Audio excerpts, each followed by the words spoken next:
Plug.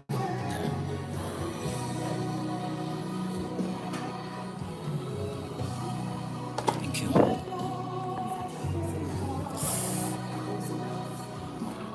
Chair.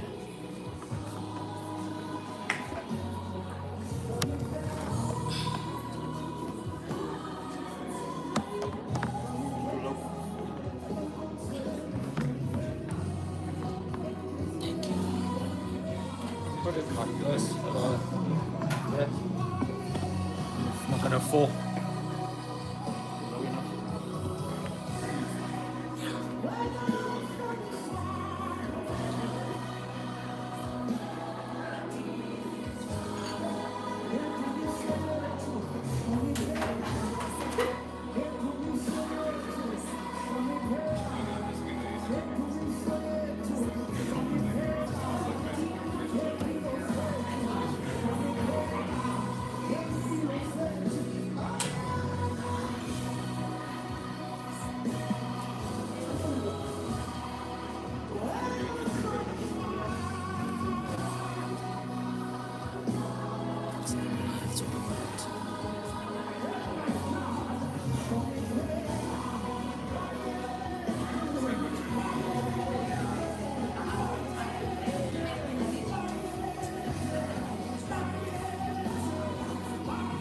The clip doesn't fit.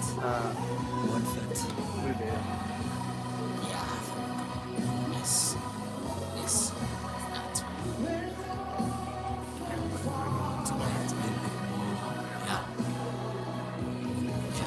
yeah. Yeah, just to make sure he does it for me.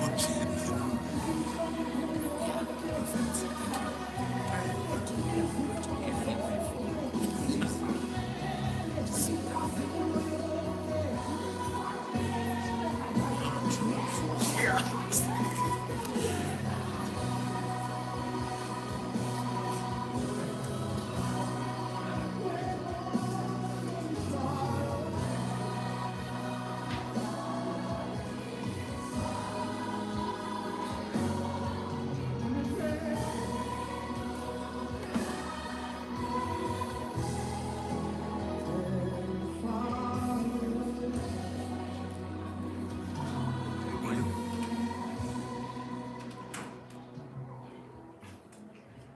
Good afternoon. I welcome you all in the name of Jesus Christ, our Lord and Savior. Today we're here to celebrate the life of Jonisayi Maromo. My name is Jonisayi Maromo, and today I'll be leading today's proceedings. We'll be celebrating and finding comfort in the good Lord, that one of the fallen angels is now with the Lord and He's guiding us and protecting us. Our program is not long, it is short, but technical. We will be sharing our fun memories, tributes for our fallen soldier. There are some changes to the program, but I will be guiding you along the way. As most of us believe in the Lord Jesus Christ, our Savior, we will be starting with an opening prayer. Just ask for a few chorus or a verse, and then I will lead us in prayer.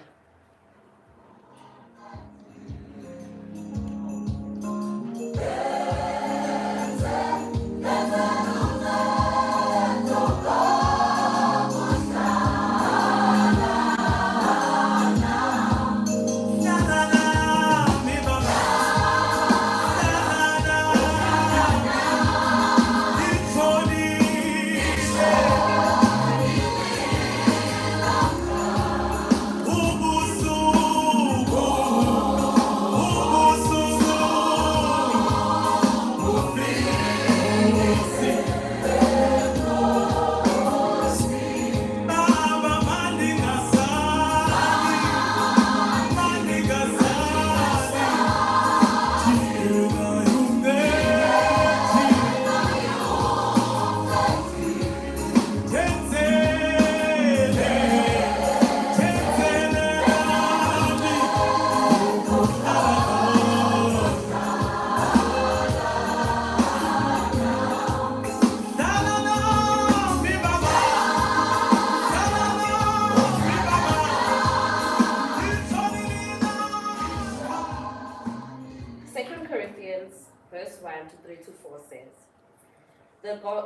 God of all comfort, who comforts us all in our troubles. Today we ask the Lord to comfort us. Having a soul leave us on this earth is one of the most painful things. Despite us knowing that our time together is not guaranteed, we form bonds, we love, and we ask God to protect our loved ones. When they leave us, it is time for us to celebrate them. Today we ask God to comfort us all. We ask God to comfort the Maromo family. May He be their guiding light. May His strength hold them together. Because death sometimes brings unexpected things. And this is the time whereby we find light in the Lord Jesus Christ our Savior. May we all know that Jonisayi served his purpose on this earth. He left us with good memories. He left a legacy that is undeniable. His family will live with his laughter and memories forever. Today as we speak, may we know that through the pain, we are celebrating a life well lived, a life that was the true disciple of God. He lived out his vocation to the fullest. He knew his assignment was from God and not from manly things, and he lived out his purpose. In Jesus' name, amen.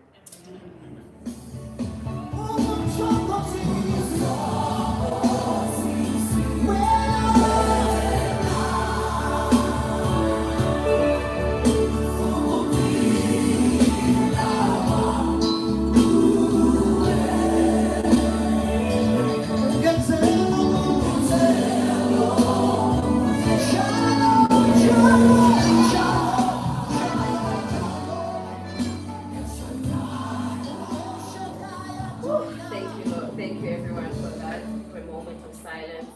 I think today is going to be a difficult one, but we're all together and we're all finding comfort in the Lord and each other. So today we'll be starting with a colleague, someone who's worked with Jonisayi almost her entire career, Snehlanhla Masilela.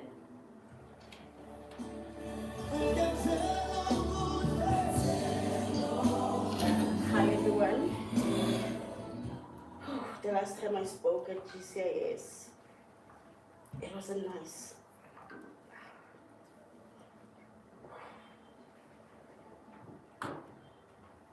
It's very difficult to talk about someone who you knew supported you throughout your career without even benefiting. Jonisayi was selfless. Working with him was a blessing. It was. I started working with Jonisayi over a decade ago. I remember the story because I was very clueless at that story. It was the Amstel Commission. I didn't even know what was happening in that story. I was so clueless. Jonisayi, I didn't know him. He was just sitting next to me, but I could see him typing away. I was like, wow, he knows what he's doing. So I approached him and I asked him, what's happening here during lunch? And then he explained, but because Amstel was a very complicated story, I didn't understand, but he helped me throughout the entire commission. I relied on him throughout that entire commission, and that's how we created a relationship. We were not that close at that time because he was working for SAPA and I was still freelancing, but he was very instrumental in making sure that I get a permanent job afterwards, because I remember him sending me emails for me to get a job at SAPA. Yes, I indeed did finally get a job at SAPA, but I just don't remember if it was through his emails or not. But point is, he was instrumental in that part. We worked together at SAPA, and then when SAPA closed, we met again at ANA, and then we moved together at IOL, where we worked together the longest.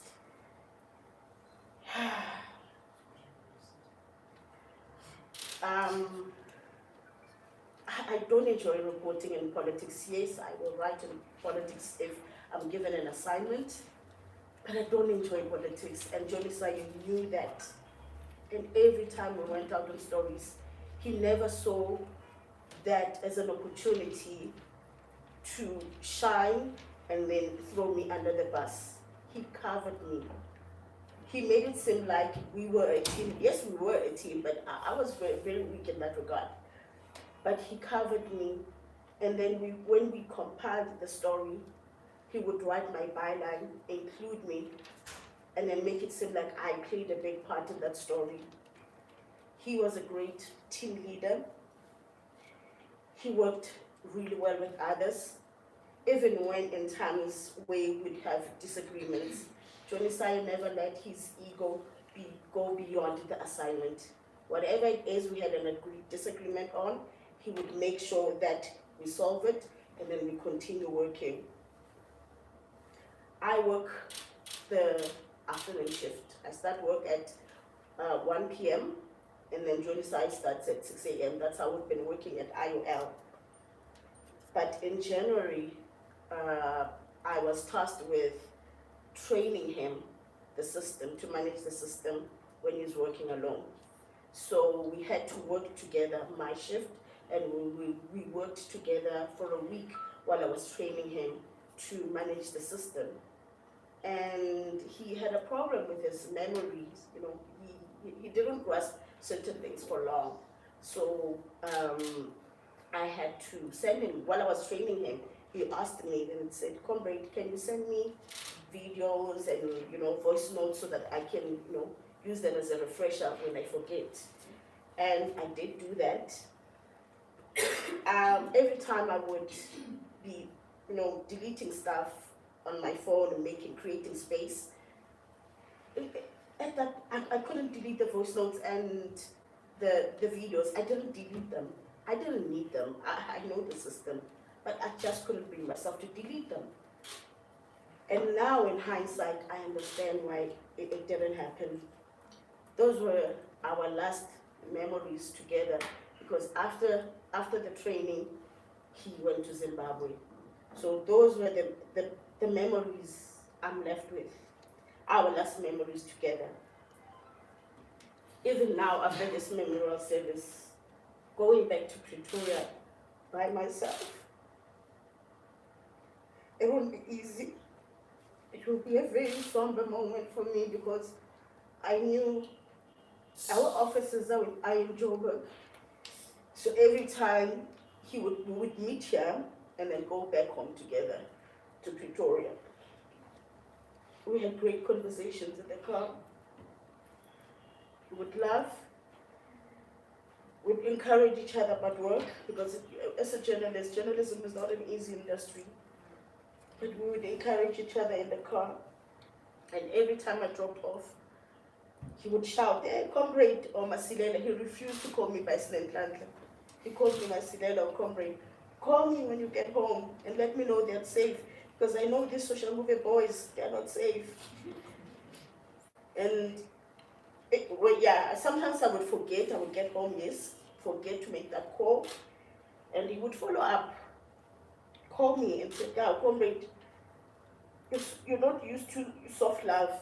You can't even call and say you've made it back home." Working with Jonisayi was a blessing. He wanted to see us win as a team. He was truly exceptional. He celebrated the victories of others and wanted our newsroom to thrive. He possessed an incredible work ethic and brought immense passion to every story that he covered.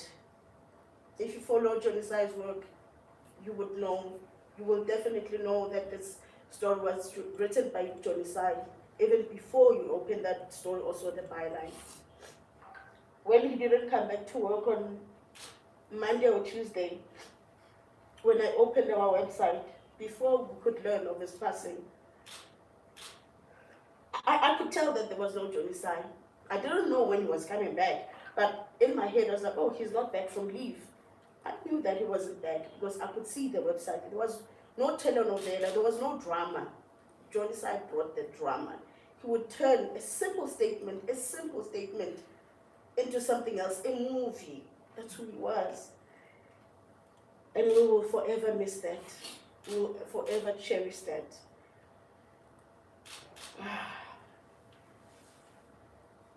Comrade Jonisayi, you impacted our lives in ways that words cannot fully explain. We will miss you. We miss you even now. Uhambe kahle, comrade.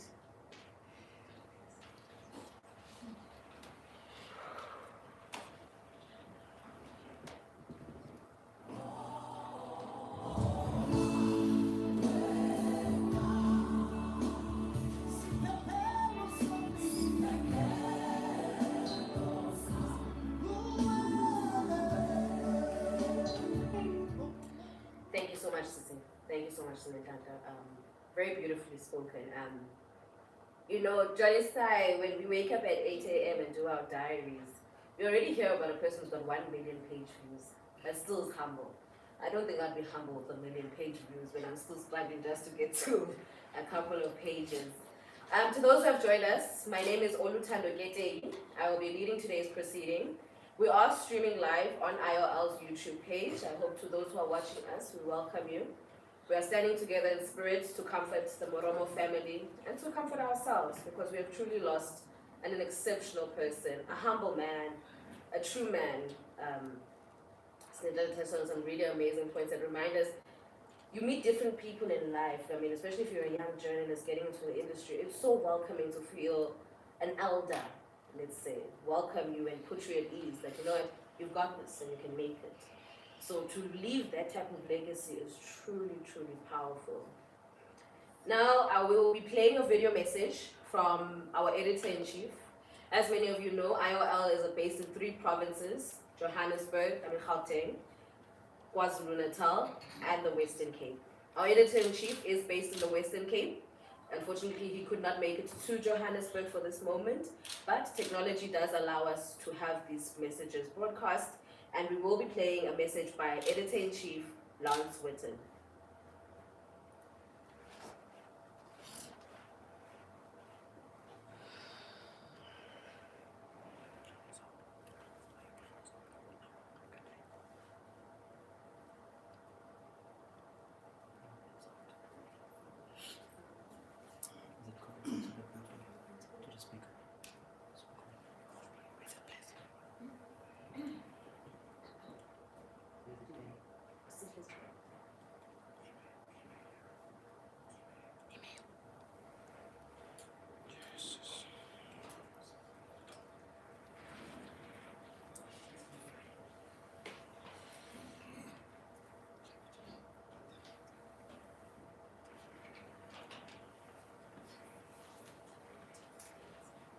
Apologies everyone, you know, technology can be a very tricky concept, but let's just quickly just sort out the sound so we can play the audio. Remember, we are streaming live. There is a link that is going around if you want to share it with the other colleagues in the industry.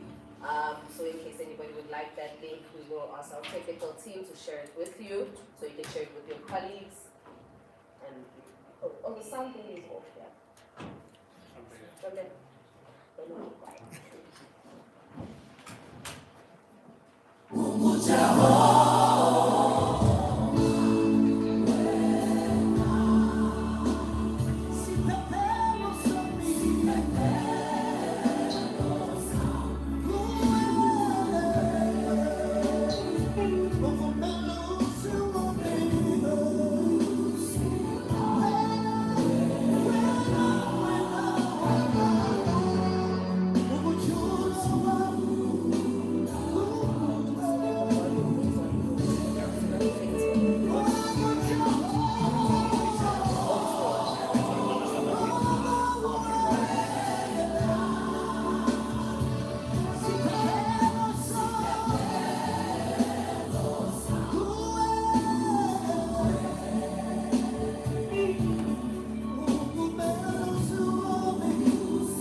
Good day, everyone. My name is Lance Witten. I am the editor of IOL. I have had the privilege of being Jonisai's boss for about 7 years now. And I want to say, damn you, Johnny. Damn you for robbing us of your brilliance. You were a dogged, determined, and diligent journalist. In the 7 or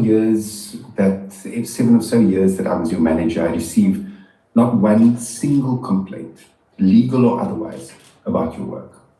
Not one request for a correction, not one request for a retraction. For a journalist, that's damn near perfect. Damn you for being so diligent, so careful. You know, it's said that people who don't work hard don't make mistakes. But damn you, Jonisayi, for proving these people wrong. We, as your leaders, asked you to write 5 stories a day. You delivered 8 to 10. We asked you to start work at 6. You were up at 4 a.m. filing stories by 5. Damn you, Jonisayi, for being disobedient. Journalists are competitive people. And while you fiercely guarded your stories, covering them from start to finish, you lived to support those around you. I asked you to deliver 1 million page views a month. You'd send me messages halfway through the month with 11, 15, sometimes 19 days to spare. Sir, I've hit my million. And still you kept pushing. You celebrated the success of your colleagues, even when their performance outshone your own. You lifted them up, were humble in your success. Journalists don't do that. Damn you for breaking the mold. Jonisayi, when I asked for us to focus on deeper storytelling, to do fewer stories, but go more in depth, you listened. But you refused to give up on your rats and mice. You knew what your readers wanted and you gave it to them, and they gorged themselves on it. Fortuners and rangers seized at the border, vigilante justice in Limpopo, drugs, arms, and cash seizures, livestock transported in VW Polos through Northwest. And all this while writing the heartbreaking stories of women who had lost their life savings to romance scams. All this while still delivering 10 stories a day. Damn you, Jonisayi, for being so astute, so diligent, so loyal to your audience. And you did all this, Jonisayi, when I knew you were ill. Long stretches of hospitalization, regular health checkups at the hospital, long queues at various health facilities, still you delivered. Now, 5 weeks ago, over the weekend, Aldrin messaged me, Sir, Jonisayi is in hospital, heavily sedated. Monday, you reported for duty. Damn you for being stubborn. Johnny, take a break, look after yourself, take your days off. No, I'm saving them to go see my family in Zimbabwe. Johnny, you're unwell, you need rest. No, sir, my audience needs me. I'm a soldier. Damn you, Johnny, for being so committed. You didn't always make it easy for me as your leader. We would engage robustly on WhatsApp or over phone calls. You'd listen, and after a long pause, you'd say, Sir, I agree, but respectfully, and then continue to disagree. Damn you for sticking to your principles. Damn you for robbing us of your brilliance. To Aldrin, I say, thank you. Thank you for sharing Johnny with us. Thank you for allowing him to touch us with his light. Johnny leaves a hole in our team and in our hearts, a hole that cannot easily be filled. Damn you, Jonisayi, for being irreplaceable. Thank you.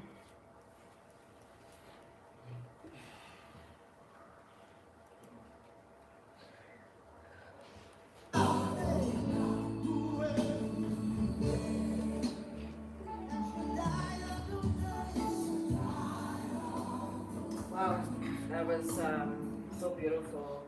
We truly have lost something so special.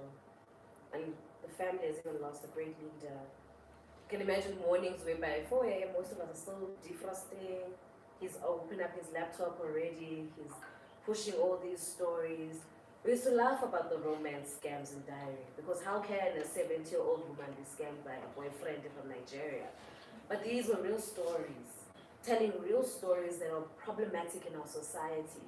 A true war child. There are some arrivals that we have received, people arriving. Leadership is here. Mr. Mahlangu was a bit earlier in the line program. I don't know if you'd like to take a moment. So we have the star editor with us, Mr. Sfiso Mahlangu. He will be speaking for Independence. Thank you.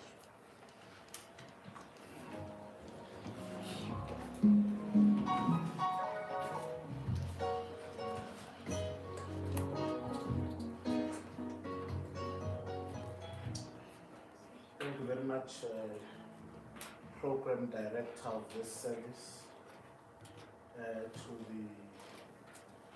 the family at Jonisayi, people that we know and love dearly.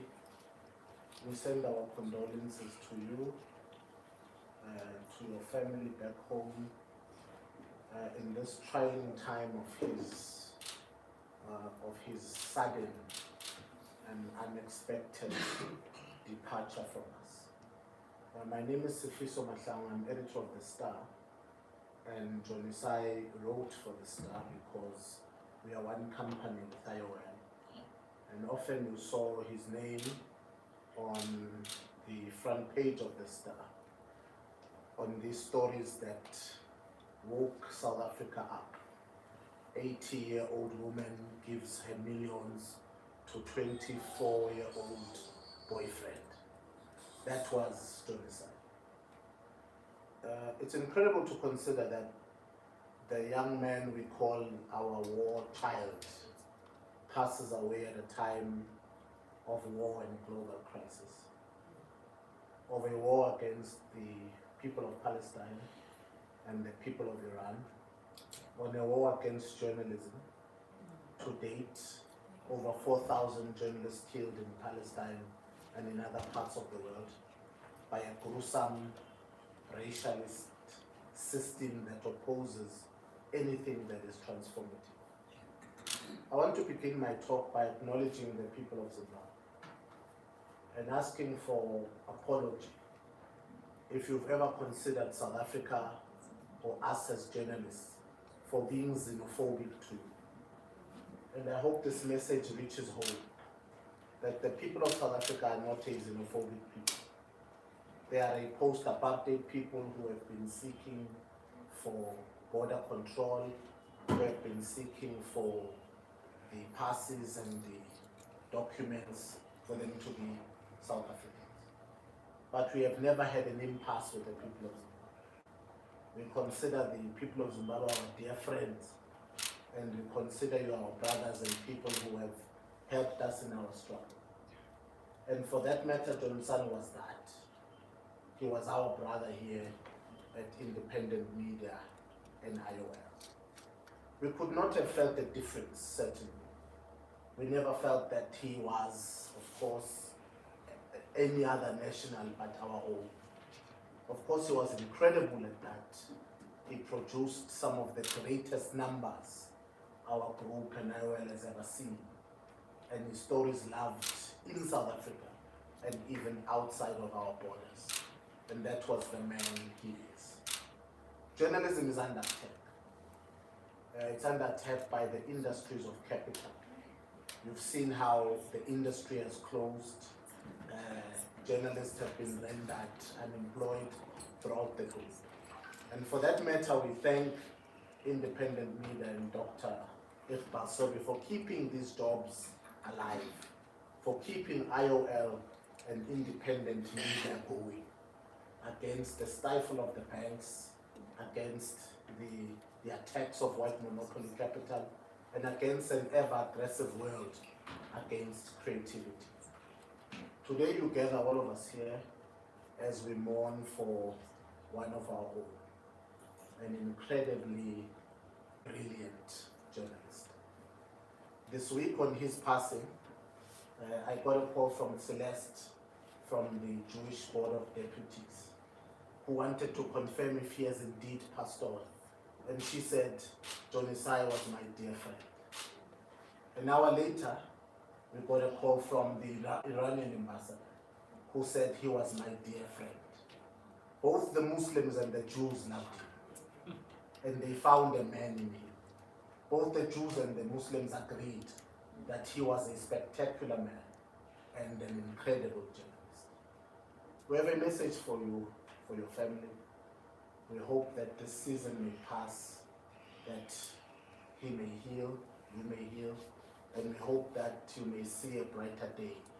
We still consider you our friends, and we still consider you our families. And we know that his soul continues to rest in peace. Dr. Sevi has asked that I read a message from him, from his office, to the family. And the message reads as follows.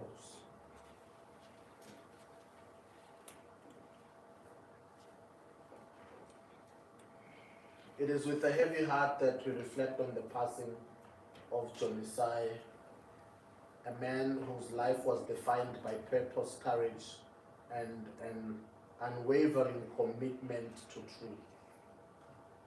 It is in moments like this we are reminded not only of the pain of loss, but also of the enduring power of legacy. Jonisayi was more than a journalist. He was a voice for the people, a seeker of truth, and a storyteller who understood the profound responsibility that comes with informing a nation. His work carried meaning, his words carried weight, and his presence brought strength and dignity to every newsroom he entered. As we mourn, we are reminded of the words of Archbishop Desmond Tutu. Hope is being able to see that there is light despite all darkness. In this time of sorrow, those words call upon us to look beyond our grief and recognize the light that Jonisayi brought into the world through his work and through his character. At Independent Media, our commitment to journalism has always been rooted in a belief that a free and ethical, courageous press is essential for the health of our democracy. It is for this reason that I've continued to invest in the media to protect and to strengthen the voices that inform our society. Journalists like Jonisayi embody that mission. They remind us why it matters, why truth must be pursued, why stories must be told, and why the public must remain informed. To his family and friends and colleagues, we extend our deepest condolences. May you find comfort in knowing that his life has made a difference, that his voice mattered, and that will continue to echo through the work he leaves behind. As we reflect, let us carry forward not only his memory, but also a renewed sense of purpose, to uphold truth, to serve with integrity, and to remain guided by hope, even in the most difficult times. May his soul rest in peace, and may his legacy continue to inspire generations and media to come. That was a message from Dr. Survey, the Executive Chairman of Segunjam and Independent Media. My words as I close my time with you today is to remind all who listen, his family, that we've buried a voice, but let us not be silent against racism. Let us not be silent against the dogmas of capitalism and hatred. Let us not be silent in the year of abuse. Let us echo and speak loudly against corruption, abuse, and malfeasance. Let us not cower to the powers. That is why media exists. Let us remember Jonisayi by writing, by posting, by stirring the pot, by exercising our right to say more. And we must be determined that we will not die with our voices. He has not dropped the pen, he's left it to someone else. As writers, let's continue to write. As preachers, continue to preach. As singers, continue to sing. As photographers, take the best pictures of your life. That is the way we remember our brother. I won't, like a politician, say, "Aluta continua," but I'll say, start writing, deadline is coming.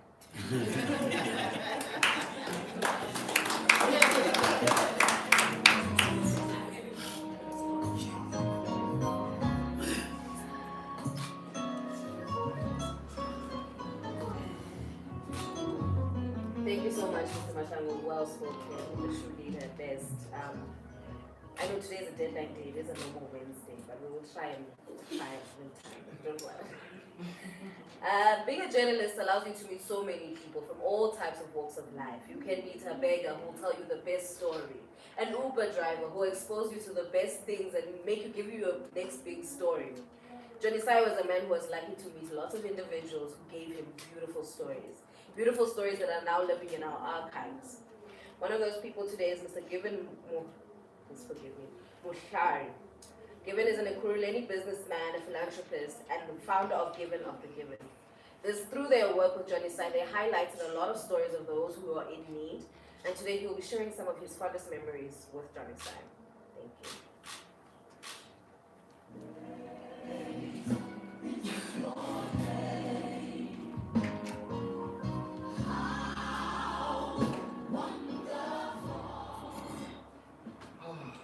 Good afternoon, everyone. Thank you, Program Director. Afternoon to the family. My sister, I don't know what to say to you. I don't know. Guys,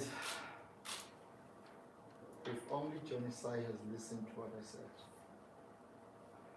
I said to him, good people don't live for long. And he was a good man. I met this giant during COVID in 2020. There was a lady in Johannesburg that during that hard lockdown,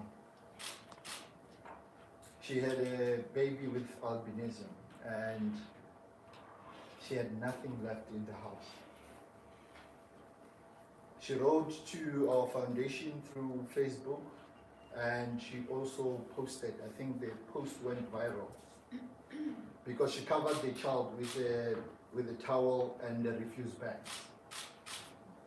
So I came back from doing donation because there was a organization that we partnered with to go to the houses and see those, because you know our people, there are those that is kids, child-headed families, no one taking care of them.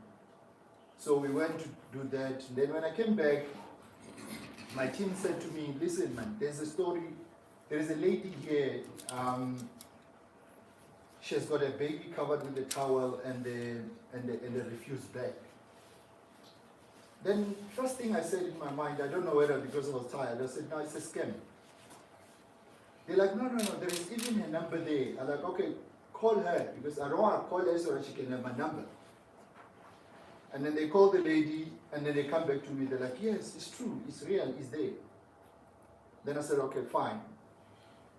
So I speak about the story in the house, and then my daughter says, hey, babe, I'm tired to be in the house, can I go with you to do that donation? Wake up in the morning, we went to Macro, we bought trolley full of nappies, milk, everything you can say. Then I went with my daughter, heavy lockdown. There was a roadblock we came across in Eastgate. Then I show them that now I've got a permit. Then they're like, no, it's fine. I went there, I find that when I arrived, actually, ETV was arriving there.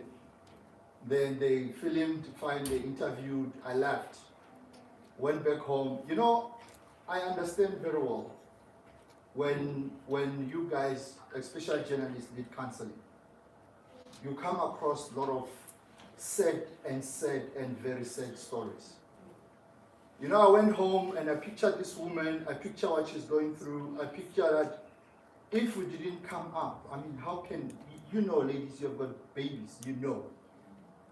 My heart was very much sore, and when I get home, I sit down, then he calls me.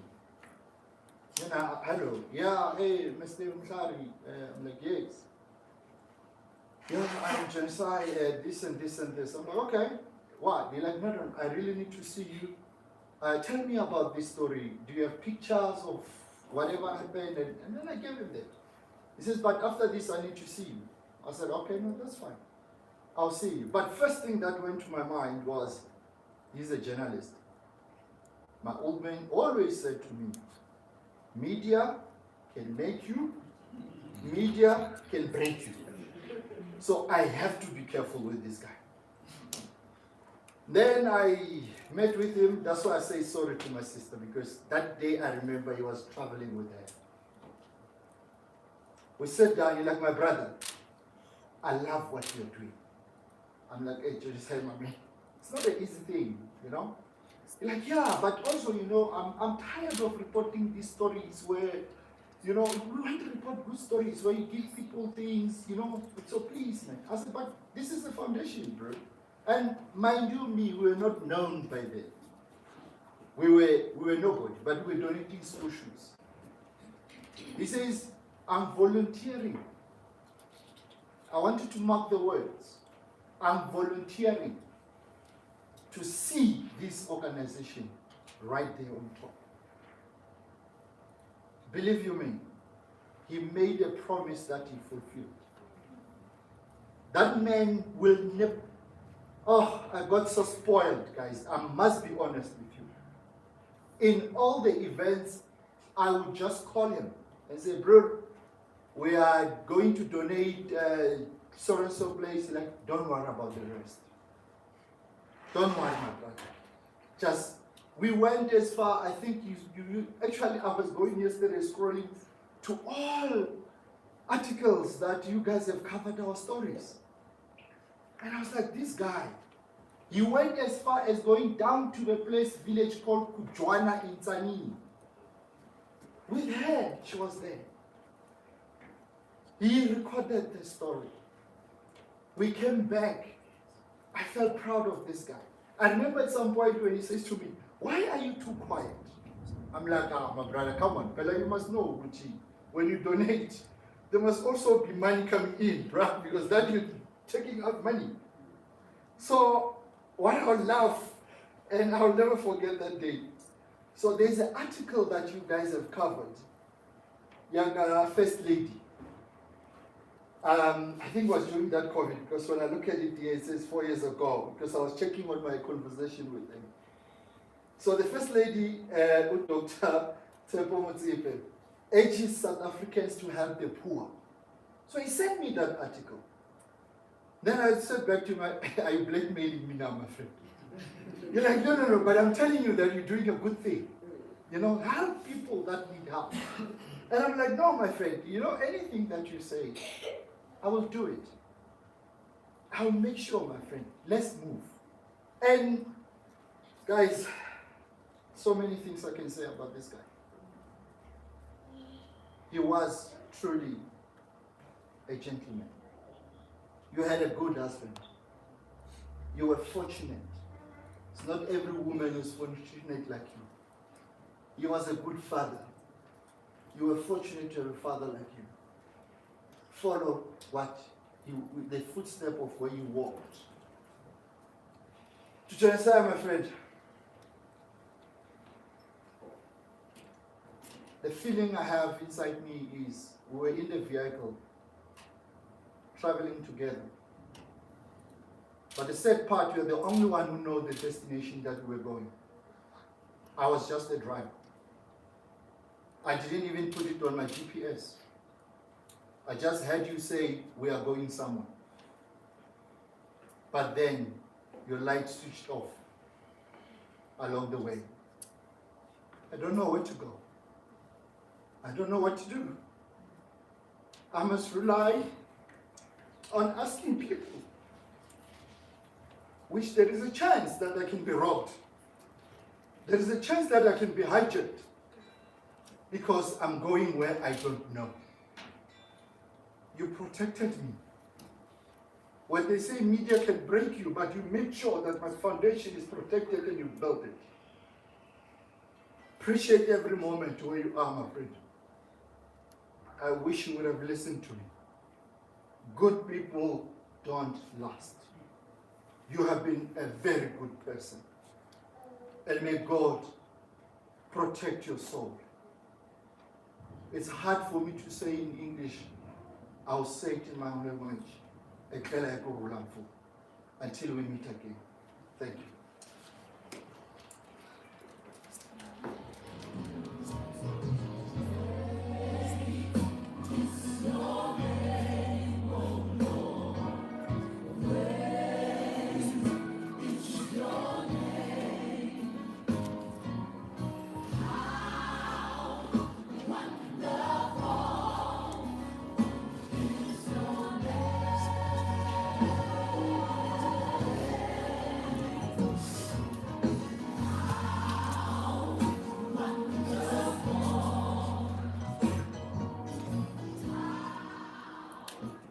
Thank you so much. You truly learn the impact of a person when you stand in environments like this and we open our hearts. Like I said, I'd like to just do a check-in with everyone in the room. My name is Oluthando Keteyi, and I am your program director for the day. We do have bathrooms on the outside if anyone does need it. Our phones, may we please respectfully just put them on silent, volumes down. We have light refreshments over there. But we will get a chance to mingle and celebrate a bit more once our program has concluded. Whew. It's getting heavy here. So, Jonisayi wasn't the type of journalist just to write a story because the statement said something. He will pick up the phone and he will call. Government even knows him now. So today I'd like to welcome Mr. William Balori to speak for JCIS, who became well known from, is he here? Mr. William Baloi.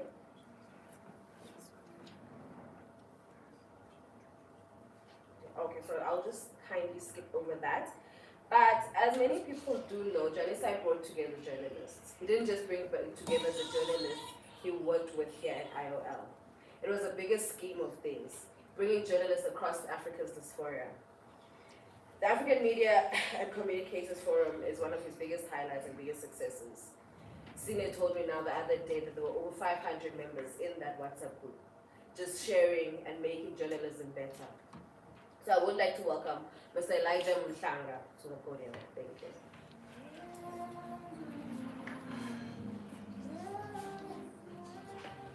you. Thanks so much, Program Director. Let me start by greeting the family and the daughters, the colleagues. Thanks to the management at IOL, colleagues, friends, I think they are fellow countrymen and women of our brother and colleague Jonisayi. Let's start by appreciating your presence here today, but also let's appreciate the opportunity created for us to gather again in his name. I think it's important that we do that. He was many things to many people, and we can only talk about what we know because we related to him in different ways. But if you were to look at my phone, you will find that he was a lot of things. He was a brother, he was a colleague, he was a partner in the forum, and he was also a friend, and many other things. So that's why he just said Puti, or would say brother, sometimes we would say Tatana, which means father or dad in the language of Musari.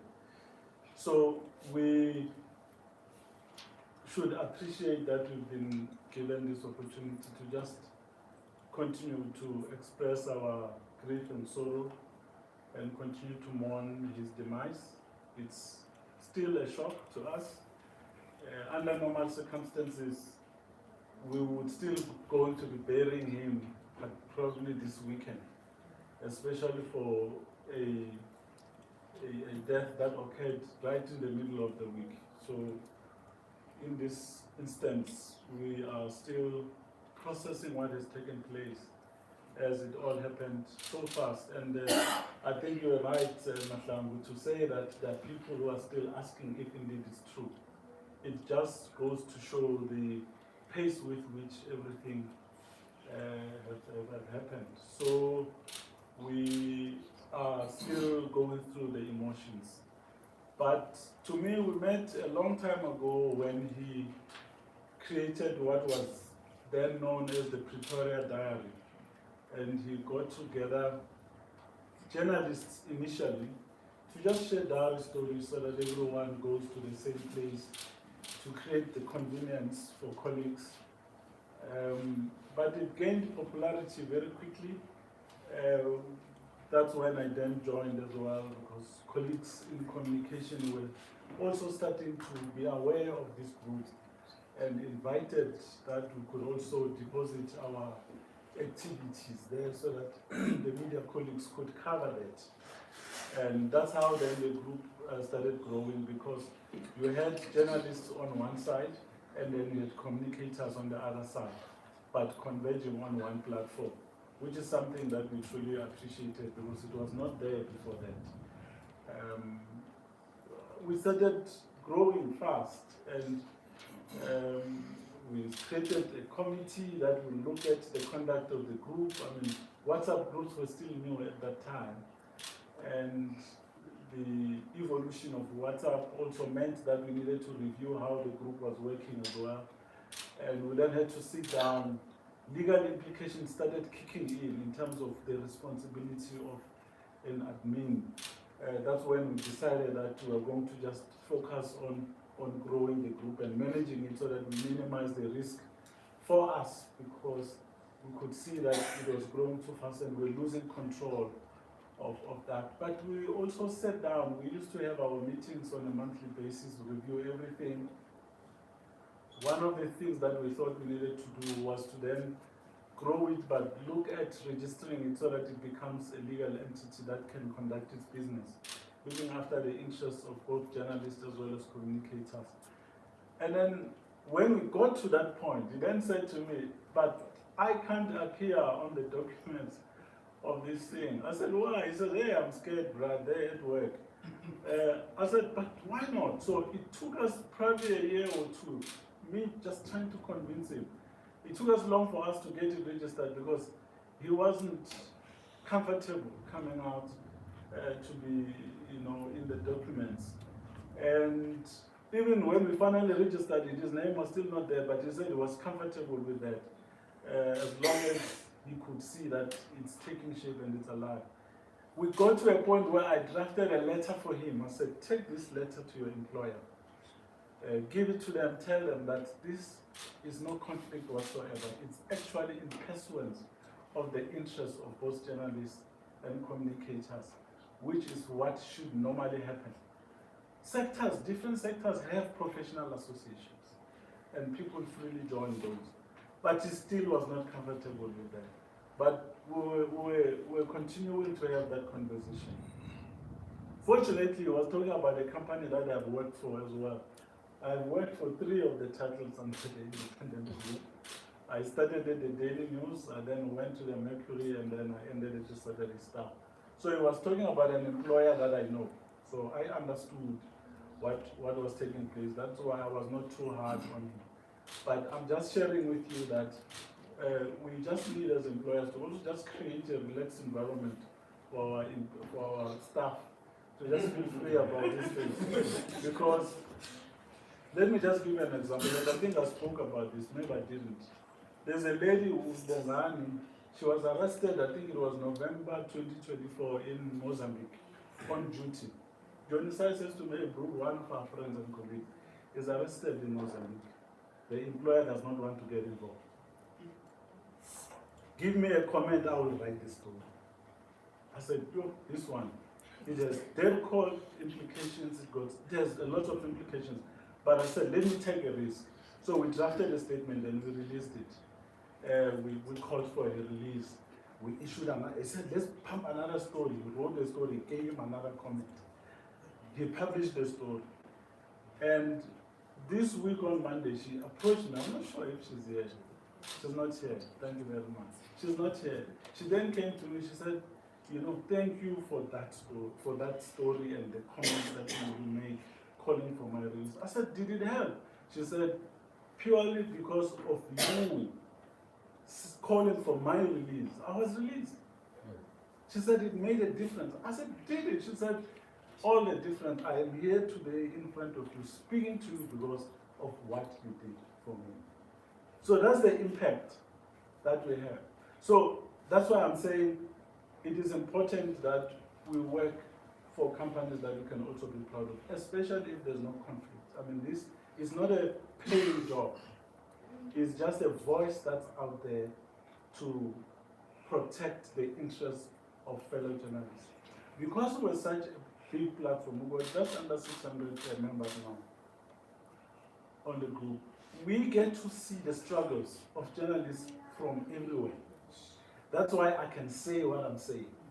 Because I see we have journalists that are in Nigeria, we have journalists that are in the US, some are in Mozambique, Zimbabwe, majority they are in South Africa, others are freelancing, all types of media platforms, and all of them, they talk to us.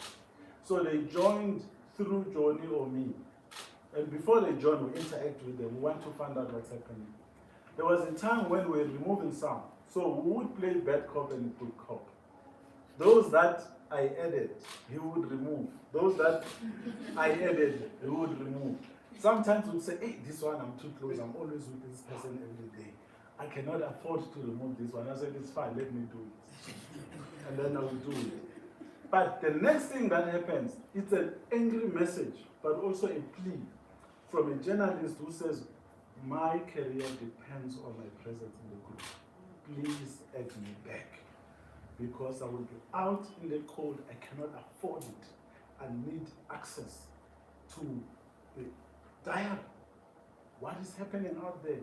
If I'm not in this group, I'm not going to be able to continue with my work. Same with communicators. They wanted to be connected to journalists, and the journalists are on the group. So we have journalists, we've got literally everyone that you can think of, they are there on that group. And when we remove them, they will interrogate you on the side. In fact, Johnny will always say, hey, we need to have a big budget because these guys are going to sue us one day. So it just shows the importance of the platform that he created in July 2014. Just as a simple thing, Pretoria Dam, which quickly evolved into a platform that has been working for journalists as well as communicators. But what I found recently, in the last week, is that at exactly the same time when he was starting the Pretoria Dam, he also started Zim Journalists SA, another group where he put together his fellow countrymen and women, where they were interacting with each other, coordinating their work and supporting each other. That group is still there, still functioning. It's got Zimbabwean journalists who are in the UK, in the US, and other parts of the world. But that network and that family was able to be created through their work. So you can see that it was a visionary. And let me also just tell you that the 5 stories a day thing, I know it because he used to tell me that hey, I have a challenge, I need to write 5 stories in a day. So sometimes we'd write a story and send me a picture. Hey, Bru, do you know who these people are? And then I would give him the name. And then we'd say, okay, help me with the caption. So some of the captions that we had in his article, I wrote them myself. And I supported him in that way because of the pressure he was telling me.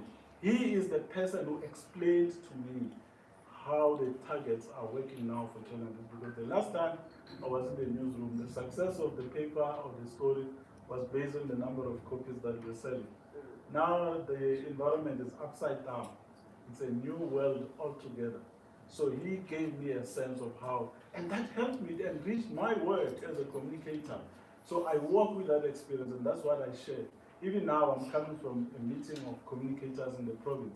I shared with them exactly that technical aspect, something that colleagues were not aware of. So I benefited personally just from that sharing. but I also shared with him how we work on the other side. So how we looked at it was that he was representing journalists and I was representing communicators. So that's the partnership that we've had. And in many situations when our colleagues were in distress, we would caucus together and say, how do we help this one? We've had many, some would be arrested, others would have their own bereavement, would always find a way to provide support to them. And it's that partnership for me that is lost now. I don't have that partner that is going to work with me. And it took many years of building that trust and brotherhood. So it is for that reason that I feel I should just share with you some of these things. That when on Wednesday last week, while I was busy chairing a meeting, Aldrin called me and I could see the desperation in terms of the number of calls she was making until she sent a message. She said, Johnny, my husband is dead. I was shocked. And I just didn't know what to do because I found it completely unbelievable. But immediately I had to come to my senses because she told me where she was and what we needed to do. So immediately we had to pause the mourning and the shock and just switch into action to make sure that we get the body moved from Mutare Hospital to Harare, and we're able to do that within 24 hours. And thanks to the support of IOL as well for the contribution and the swift action that we took, that made all the difference. Even though we still needed to do other things after that. But it was not easy. So even when I asked her, I said, when do you think the funeral will happen? She said, tomorrow. That's when I realized that we needed to do things in an extraordinary way. Unfortunately, we've built such partnerships as MCF that we're able to make calls to our corporate partners. We're able to also act swiftly, understanding the job that needed to be done. But the good part is that the name was already recognizable. So when you say who, then it became easy. The decisions were made in an instant. That's how we were able to even move from arranging the funeral to arranging the memorial service on Monday. All of those things within hours and within days while we're still processing what is taking place.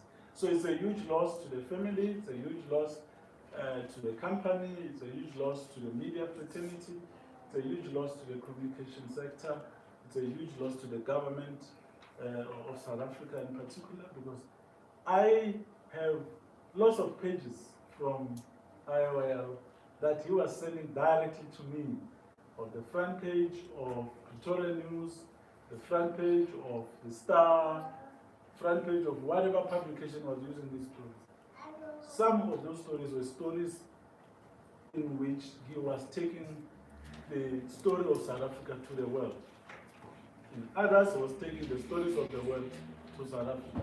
So just that role that he was playing, was a very strong writer, qualified in communication and public relations, but chose journalism. So it's a huge loss to all of us, friends, and those that, I mean, some are still writing to me. They say, no, I know this guy.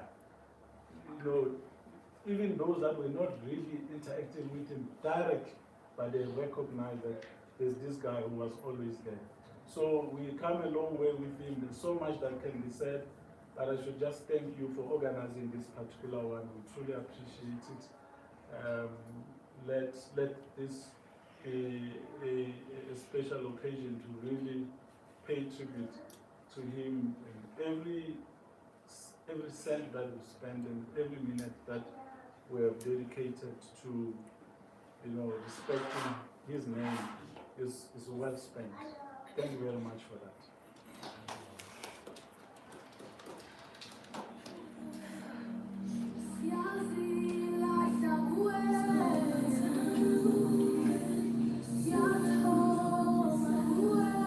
I thank you all for being with us, holding our hand through this beautiful day, a celebration truly of life. Relationship building is a key thing that I just took there from Mr. Mashamu, and Jonisayi is a true relationship builder. Anyone can be his next potential big story, and sometimes you don't know who you'll need in this business. I think we all remember last year when Anisai went missing. Jonisayi was head on strong every other single day, a story. Because he knows the community of journalists is so important, communicators, we all have each other. We're in a thankless job, we're driving page views now, million page views, Jonisayi. If you notice by the door, we managed to get his page views from last year until now, and it's over 14 million page views. 14 million people were actively reading his stories. On a month-to-month basis, he would complete 1 million through half a month. That's 1 million people he was reaching. And through his communities, he's able to strengthen his voice, leaving a lasting legacy of credibility. That is the biggest thing you have in this industry. I often say your brand is your currency, your name is your currency. And I think through Jonisayi's passing, we have seen how expensive his name is. Now we are coming close to the end of our program. The family will be coming up now. So we'll just play a verse or two from the song. May we please stand up and honor them as we celebrate their fallen loved one. Please be seated.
My name is Jonisayi Maromo.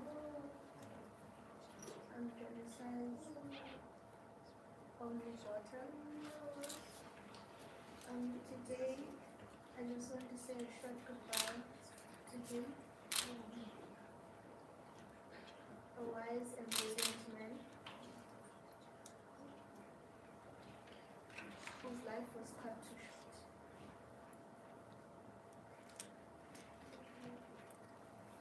Many people knew him as strong, intelligent, tough journalist, and inspiring. But to me, he was my dad and my friend. This past few days has been very rough for me. I won't lie. I'm very tired. I'm very scared. I'm angry. I'm disappointed. With all those emotions, I don't know what to take it out on.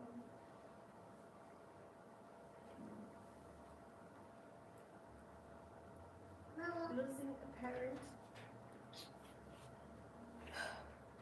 has taught me how heavy the world can be suddenly.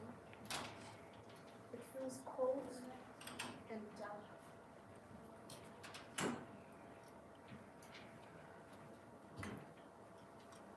Especially whereas the person who was guiding me and protecting me is gone forever.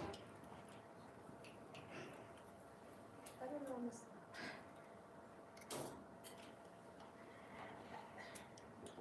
I don't know how I'm supposed to move on.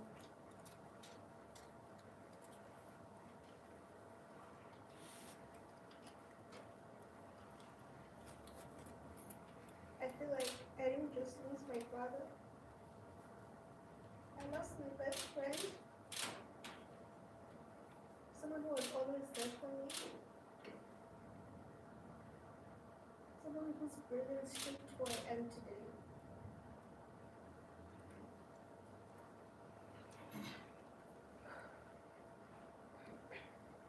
I'm struggling. I'm struggling to move on. I know his life, his legacy, and whatever is left for me will stay with us forever. We will remember him for what he has done, all the good things he has done for us. And I'd like to thank everyone who's here today in honor of my father. Their presence really means a lot to us. Thank you.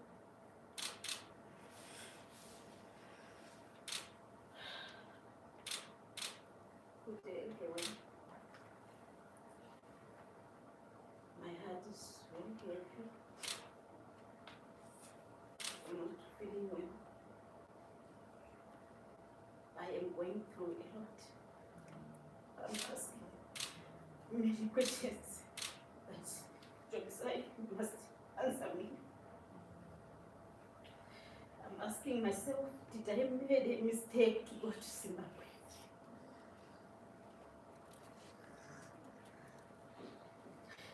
I saw my husband being suffered for the last moments I was with him. He was asking the nurse, he must not go away, but come close to me. Mama, I love you. Be strong.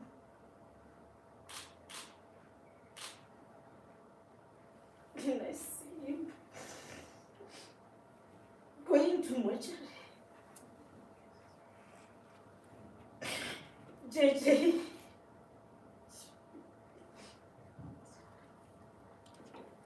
to identify the body, it was too heavy for me.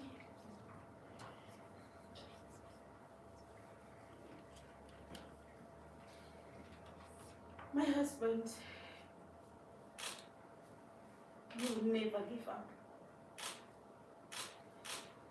Jonisayi was not strong enough.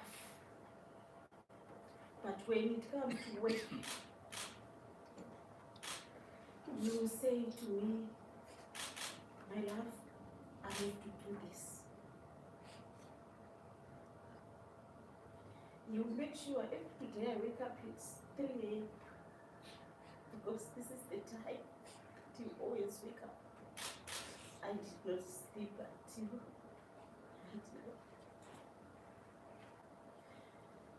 I have something that I want to read for my husband. But can you just please assist me?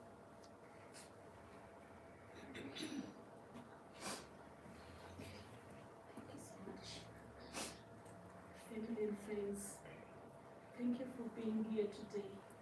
We are gathered to say goodbye to my dear husband, Jonisayi Maromo. My heart is heavy, and as I look around this room, I'm reminded of how much he was loved. When he was Jonisayi, was a good man.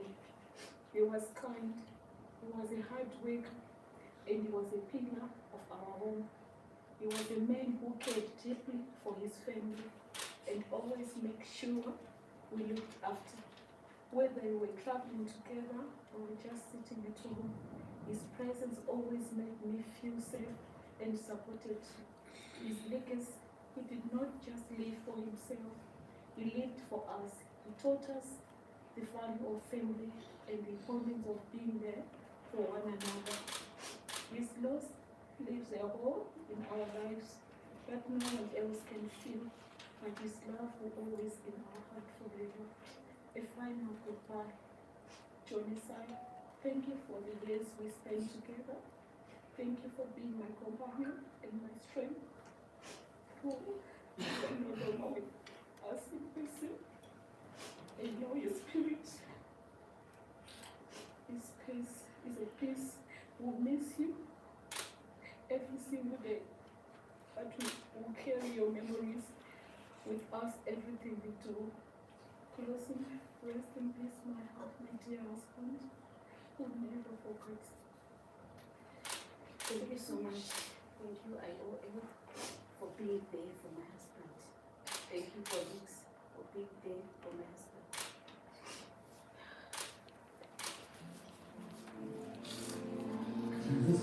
Second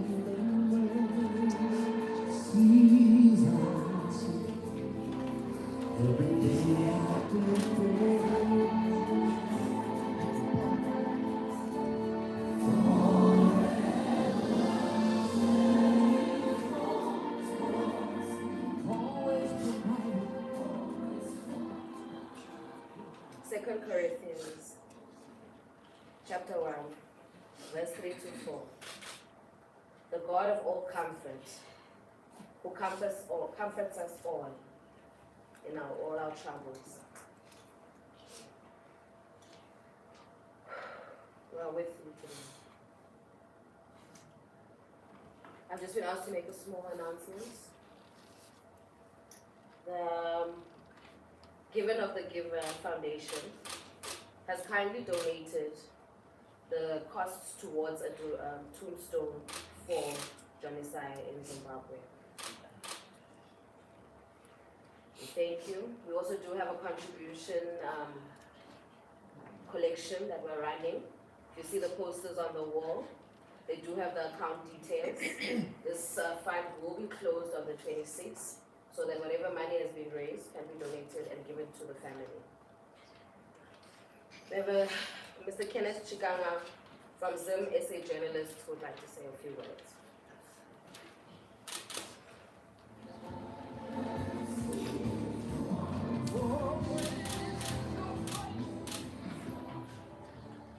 Good afternoon, everyone. I hope you are well. I don't know where to start, but I'll try my best. I really want to pass my condolences to the family, to our president, Mission. We are with you in this together. I'd really like to welcome everyone. And all the distinguished guests, all protocols observed. So, on my side, I don't know whether it's two things. It's either we come in to mourn what we have lost, but at the same time, it's really also an opportunity to celebrate the life of this gentleman. It's two things. And since the message came in on Wednesday morning, in the Zim SA journalists, I think Mr. Plan was talking about the other forum for the journalists, the one that go out of Pretoria. But at the same time when that one was being created, Johnny also created Zim journalists. And I was added into the group a couple of days after it was created. So this week it has been really a roller coaster for us, for everybody, to try to make sense of what has happened. And one of the colleagues there was speaking and he said, no, maybe try to do an obituary or something. Just write your thoughts together and see what you can come up with. I tried to put the words together on Wednesday at that time, or even on Thursday. I couldn't, because we were all following the pace in which the events were happening. From Wednesday when he passed away, he retired. On Thursday, and then on Friday, the funeral happened. But ultimately, I did manage to put some words together, and I'll try very fast to read through and see if I can get through them. So firstly, it hits you when the news arrives. And when you are hit like that, you know that this is really a deep strike. You know instantly that it is a disaster, and you feel it in your mouth, you feel it in your blood, you feel it in your veins, and you feel salty, and you lose power, and your mouth runs dry, and confusion sets in. No amount of description no amount of describing death can fit what happened on Wednesday morning when news of his demise filtered through. And suffice to say, death must not be proud of what it has done to Jonisayi Maromo. Our friend, colleague, workmate, comrade, super journalist, unifier, and fellow Zimbabwean died unexpectedly in a Mutare hospital without any warning, and as we wrote and published that article, he was being laid to rest at that time on Friday in Guluwe. No one saw it coming, and there was no time to prepare for this tragedy.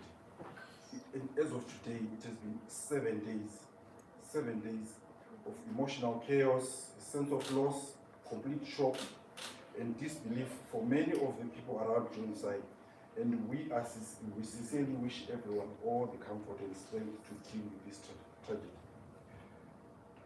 As we speak, the full extent and effect of his death among fellow news media communities in Zimbabwe, in South Africa, and to many others around the world will be felt for a long time to come. Maybe with time our sorrows and pain will heal, but with the accepted that what has happened, it's not going to change. We are really sorry. Maybe all the messages of condolences, commiserations, prayers, and support for the pain and grief will actually work. But for now, we are heavy in our hearts, and the pain of losing someone like Maromo is unbearable. You begin to see the person differently when you keep hearing the messages and you hear the people speak. And even then you recognize that this is a gentleman who was destined for greatness. We got to know Johnny very early, around about 2012 or so. I think it was in Marikana. There were police killed miners. And many will remember that Jonisayi was right in that assignment in Rustenburg at that time, and he was right in the thick of that story. And throughout, you could see that he had all the attributes in him: inquisitiveness, genuine need to know, solution-driven thinking, patriotism, and real concern for the future of the industry. In fact, we can't even speak about his published work. Everybody knows what exactly this man has done. What we can only speak about is how he made us feel. Maromo was a friend to everyone, as long as you've got a good story to tell. I was listening to one of the stories where some people went to see Jonisayi, to visit him. There were about 4 or 5 of them. The person who was leading the other 3 to go and visit Jonisayi, by the time they left, Johnny had become more friendly to the other people than the one that was leading. That's the kind of the person that he was. And if you thought that Johnny was nice and friendly to you alone, wait until you hear and see how he was nice and friendly to the next person and the next person and everyone else. And no matter who you are or where you came from. Munhu wevanhu, umuntu wabantu, a people's person. One who is many things to many people at the same time. He was a hardworking gentleman.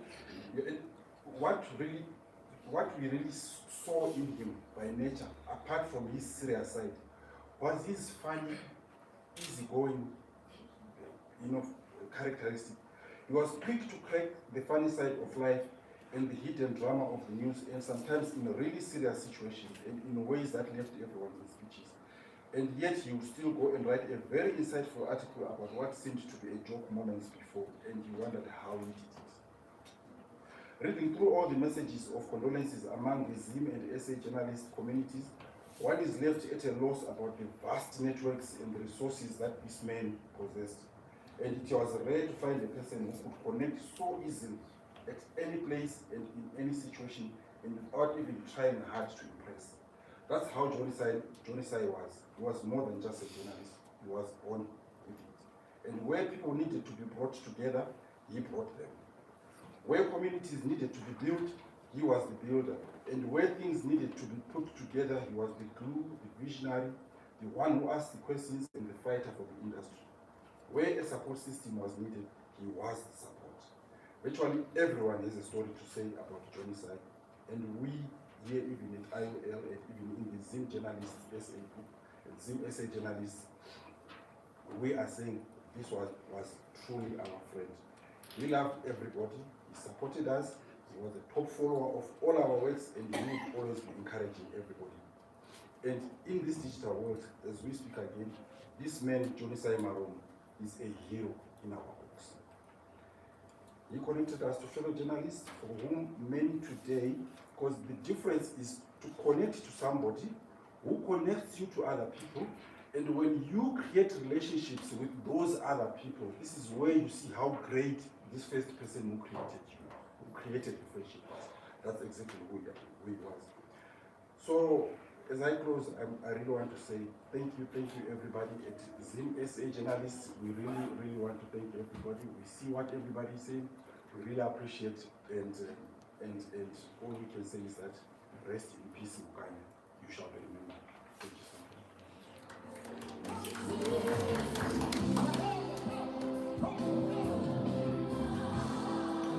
Thank everybody for being able to be strong to stand with us throughout our program. It was a short one, but it fully celebrated Jonisayi's life. I will not go too long, otherwise I'll thank everybody and then I'll take Mr. Madlanga's job. I would like to call up Latin Madlanga to give us the words of thanks. Simon, thank you. Good afternoon. It's quite a heavy moment for me, especially after the family has spoken. I wish I had somebody to do the closing, because it's kind of heavy for me, for a couple of reasons, obviously. I represent the company from the HR point of view, and I got my colleagues in here. So I'm inspired, challenged, and heavy. So I'm going to deal with those emotions, obviously, trying to direct them accordingly. So I just want to say, I think I'm going to forget what I wrote in here. I just want to say thank you for allowing us to have one of your own in our midst. We take it for granted as people that people leave their homes and go join other families, which is the environment where they work. And sometimes we take them for granted at home, and we forget that they actually inspire other people where they're at. And there's a saying in the Bible that says, prophets are not liked at their own home ground or in their own home, in their homeland, but they're more celebrated by a foreign country or foreign land. And that's what I see about workers or us workers. When we go to a workspace, we are really celebrated there. But it's so good to see that the family also celebrates you. And I think I'm inspired, and I want to say to you, look, we've known one of your own, we've made him one of our own, and we thank you for borrowing us, that person, Jonisayi. And I wish that you be blessed and you be comforted. And as an organization, we want to thank you. And I thank my colleagues who have made it through here, and for making the time and the effort, and being good citizens, and being good colleagues to one another. I think we've heard the celebrations and how people testify on who Jonisayi was. I met him 3 times or so in my life, which is a good thing from HR point of view. And our meeting was always a get-together, and never in an office space where we have issues to discuss. And that's a good thing. So I think he was a good man, and he was a good colleague, I must say. So I've heard from Elijah, and it's inspiring to see that we are in a community, a global community, so they say. So we have to live to the fullest, and then we don't live only for a particular sector. Otherwise, our lives are not worth living. So without having said too much, I want to say, look, let's live life to the fullest. Let's have an impact in the environment we live in. Our purpose in life has to be fulfilled. And then if we live and we try to hide ourselves, when the moment comes where you go, you have to go empty. You must have taken out which was laid into you by God who created you. You must be empty. You can't go still full of things. They say a cemetery is a place where all dreams and every ideas are still there. But I think this young man to me had given it all. And those who have come across him can testify of his kindness and his impact in their own lives. So in short, I want to say that may you live your life to the fullest. May you impact those around you. Your talents, your giftings, and the calling upon your life, be a journalism calling, being a businessman, being whatever you are, do it to the fullest. Remember, when we leave this earth, going back to who created us, the only thing we need to account for, what did I do with my life? It's not how many people liked me or approved of me, but what did I do with my life? So I want to thank you very much. And I think the company was blessed to have such an employee, such a colleague. His impact is well known. And I know that we have lost a lot. And I want to say to you guys, thank you very much. There is refreshments, and then please mingle with us, talk to the family, and there are pictures that we have in there that were prepared by IOL, which we will hand over to the family as part of saying, look, we do appreciate one of your own who became one of us. And thank you very much. Thank you.